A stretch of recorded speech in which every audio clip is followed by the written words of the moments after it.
బషీర్ గారు ఒక కాలర్ ఉన్నారండి, సింగరాయకొండ నుంచి రామారావు గారు ఉన్నారు, వారిది ఏదో సందేహం ఉంది. రామారావు గారు నమస్కారం అండి.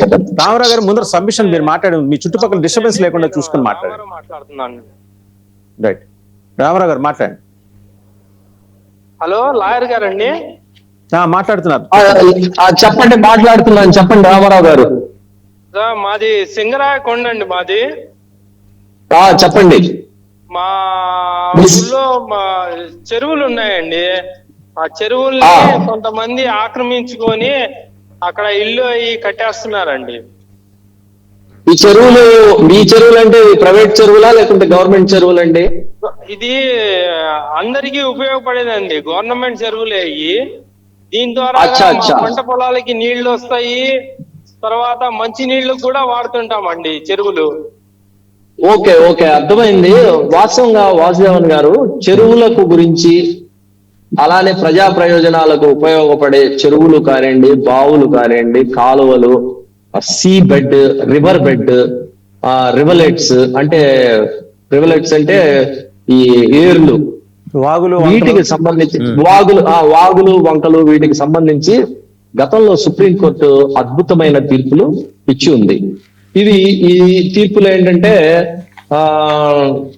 Radhe Shyam Sahu versus friends colony development committee versus state of Orissa.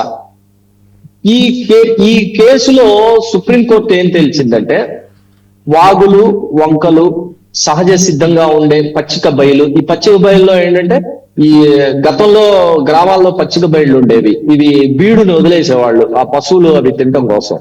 ఇవి ప్రజలందరికీ సంబంధించిన ఊరుమ్మడి ఆస్తి, ఊరు మొత్తానికి సంబంధించిన ఆస్తి.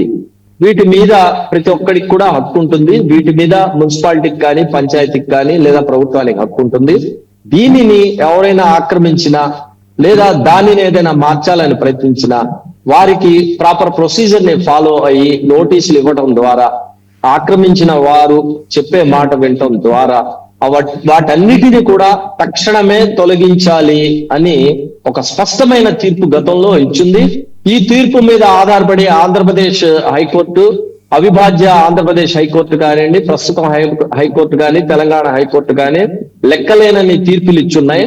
కాబట్టి రామారావు గారు, ముందుగా మీరు ఒక రిప్రజెంటేషన్ మీ కలెక్టర్ గారికి వారికి ఇవ్వండి, వాటిలో ఉన్న ఈ చెరువుల్లో ఉన్న ఈ ఆక్రమణలు తొలగించమని.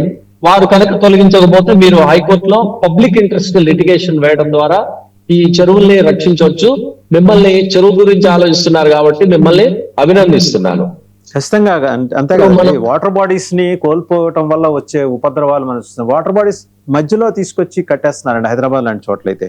వాటికి కొన్ని బ్యాంకులు లోన్స్ కూడా ఇచ్చాయి, ఇప్పుడు కేసులు ఎదుర్కొంటున్నాయి అవన్నీ కూడా.